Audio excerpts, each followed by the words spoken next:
Sedi, dito na lang. Ayun na yung bahay namin, no? Yung pulang gate. Ganun ba? O sige, Kim. Dito na rin ako. Sige, maraming salamat ah. Mag-iingat ka. Sige. Kim.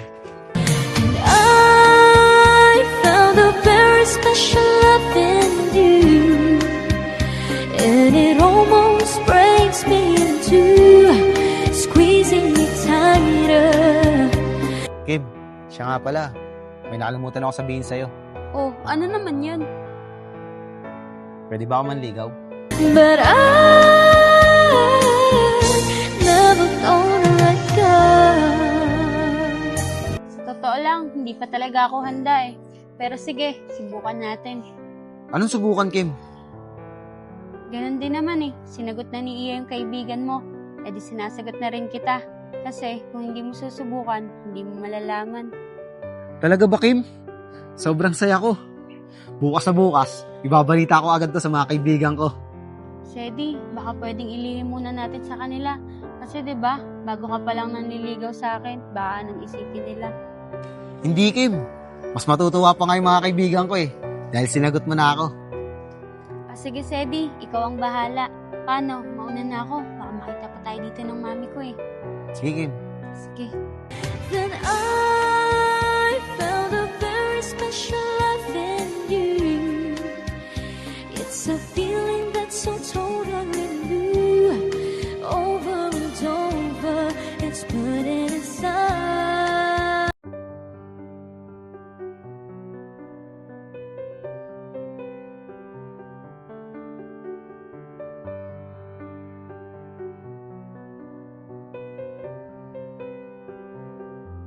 Uy, Sedi! Kanina ka pa ba dyan? Hindi naman, Kim. Kanina lang. Pasensya ka na. Natagalan ako. Inutusan pa kasi ako ni mami eh. Ano ka ba naman, Kim? Wala yun. O paano? Tara na? Akin na yung bag mo. Ako na magdadala. Sige, thank you. Sedi, matanong nga kita, hindi ba takaw sa guloy ang pormahan mo? Lalo na sa mga taong nakakita sa'yo, baka naaangasan sila. Alam mo, Kim, hindi naman maiiwasan yun eh. Lalo sa mga tambay. Pero kahit anong sabihin nila sa akin, hindi ko na sila pinapansin. Kaysa makipag-away pa ako sa kanila, wala man akong papala. Sa bagay, tama ka naman. Pero paano yan pag magkasama tayo, tapos napaaway ka? Aba, di ata pa pwede yun. Lalo na kasama pa kita. Talagang papatulang ko sila. O Kim, bakit ka uminto? E di makikipag-away ka pala talaga. Sa totoo lang, ayoko talaga niyang forma mo. Mas gusto ko yung simple lang. Para kahit saan tayo magpunta, hindi ka mapapaaway. Tama ka nga, Kim. Pero sige, pipilitin ko baguhin yung sarili ko. Para sa'yo. Then I found a very special love in you. It's a feeling that's so totally new. Sige, Sedi, pangako mo sa akin yan ha. Aasahan ko yan. Tara, pasok na tayo. Baka naghihintay na sila sa atin eh. Tara, Kim. Over and over, it's putting aside.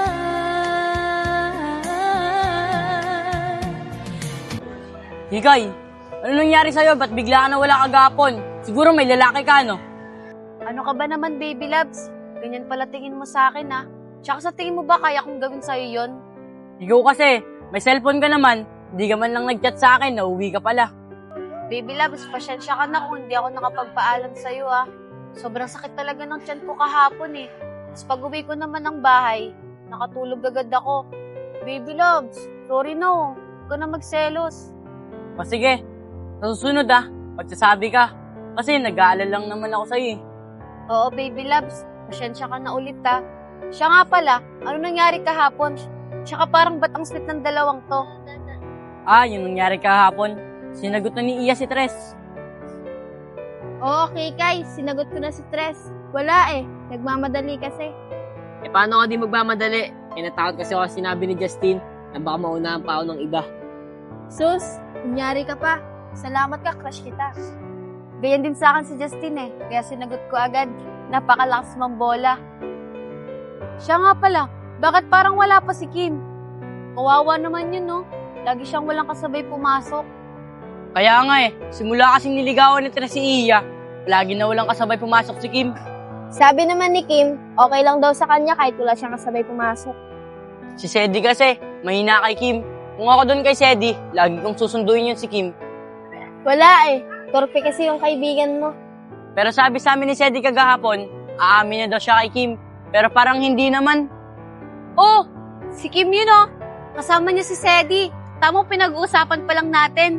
Pero magkasama na pala sila. O Iya, di naman pala torpe yung kaibigan namin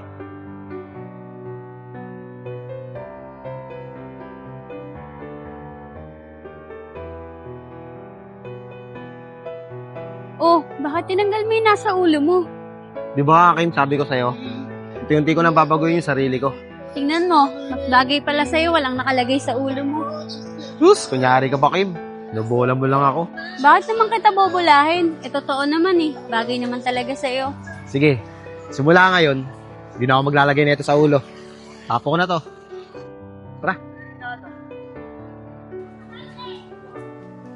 O Kim, pinag-uusapan ka lang namin kanina. Kasi nag-aalala kami sa'yo kasi lagi ka nang mag-isa pumapasok. Tapos ngayon, kasabay mo na si Sedi. Oo, lagi ko na siyang kasabay. Totoo nga niyan. Girlfriend ko na si Kim. Sinagot niya na ako kahapon. Talaga ba, Kim? Sinagot mo na si Sedi? Eh di sabay niyo pa yung sinagot ni Iya, si Tres tsaka si Sedi. Oo, Kikay, totoo yon. Sinagot ko na si Sedi. Alam ko, doon din naman papunta yun Tara, Sed, upo muna tayo. Congrats sa inyo, Kim at Iya. Sa inyo rin, Sedi at Tres. Siguro tinuruan kayo ni Justin, no? Kasi ganyan na ganyan yung ginawa niya sa akin dati. Kaya sinagot ko siya agad. Bakit Kikay? Totoo naman yun, di ba? Ang relasyon ng pinapatagal, hindi ang pangliligaw. Loko talaga, Justin. Tara na. Baka naghihintay na doon sila Pongpong sa tambayan. Papasok na rin naman yan sila Tara. Kim, dito na kami Kikay, dito na kami. Kim, Iya, tara pumasok na tayo. Anong oras na rin naman Sige, tara. Ron, lagi na lang silang busy sa mga jowa nila, Paano kaya pag sinagot na si Sedi ni Kim? Magiging busy na rin yun. Kaya nga Sabihin kaya natin kay Sedi na mag-extra ng 2 babae para magka-ean na rin tayo. Oo nga, Ron. Sige, mamaya pagdating nila, sabihin natin. Sige Pong, sabihin natin. Papunta na rin naman yun dito Para magka-ean na rin tayo. Para maranasan din natin kung paano magka-jowa. Kaya nga, Ron Oh, ayun na pala sila. Sed, ang bilis mo din Napasagot mo agad si Kim. Kala ko torpik Wala Nainggit kasi ako kay Tres, kaya ginaya ko. Kaya nilakasan ko yung loob ko. Siya nga pala, tatambay ba tayo sa kanila mamayang uyan nila? Oo, tambay tayo. Wala rin akong gagawin sa bahay Yung pala sila. Sige, kamaya na lang. Tara.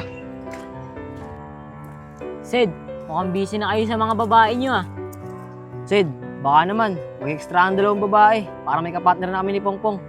Babae. O sige, maghanap tayo. Para magkaroon na rin kayong 2 ni Pongpong ng partner. Yun, Sed, yung palo Loko ka rin talaga ron no?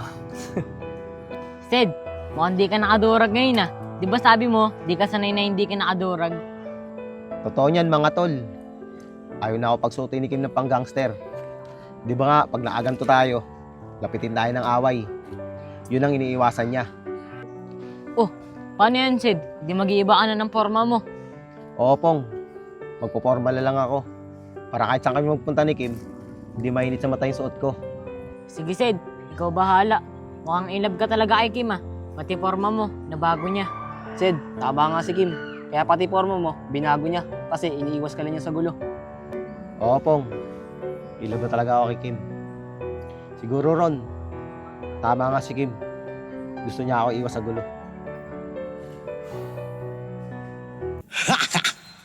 Youngstown, baby.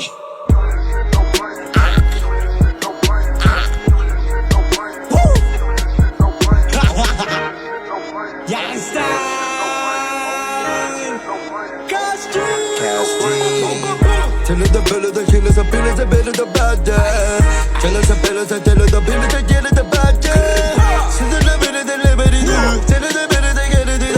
Tell us the pillar, cool, so the pillars, the killers, the bad. Nice to sa na-miss nyo. Yung ako'y magpakahalimaw. Mahika, malaing kanta, dya matanda para si Ipo. Kumikritical pa rin sa ulit. Inimbike pa ko ni Mike Tyson. Handang may pag-ubusan, magpapapoy sa sunog baga. Kung pabilisan ang usapan, walang panama si Flo G. Dahil ako si Youngstown at kasama ko si Cashman. Negro, angas ng banat mo ah. Oo, Boss Nel. Pinaraktis ko lang agahapon yun. Pati yung maskara mo, ang angas din. Maangas ba, Boss Nel? Eh, pag wala maskara, ano mas maangas? Ibalik mo. Mas maangas pag nakamaskara. Grabe ka naman sa akin, Boss Nel. Mga tol, upo muna tayo dito. Sasabihin din ako sa inyo.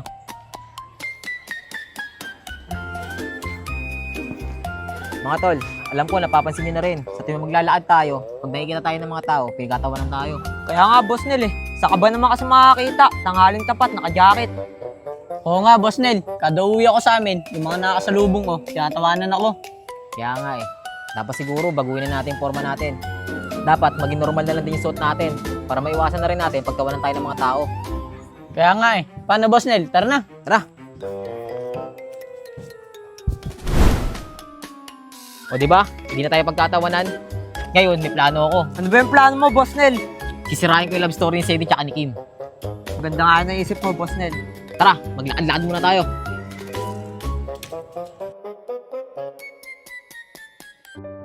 Ano, Tin? Pupunta kami ni Kim sa Wawa. Sasama ba kayo? Hindi, Sed. May gagawin kasi ako sa bahay. Tapos hatid ko pa to. Ikaw, Tres. Sama ba kayo ni Iya? Hindi na, Sed. Gabi na rin kasi. Ganun ba? Kim, ano, tutuloy pa ba tayo? Huwag na siguro, Sed. Wala rin naman kasi tayong kasama eh. O sige, atid na lang kita sa inyo. Sige, tara. Tara!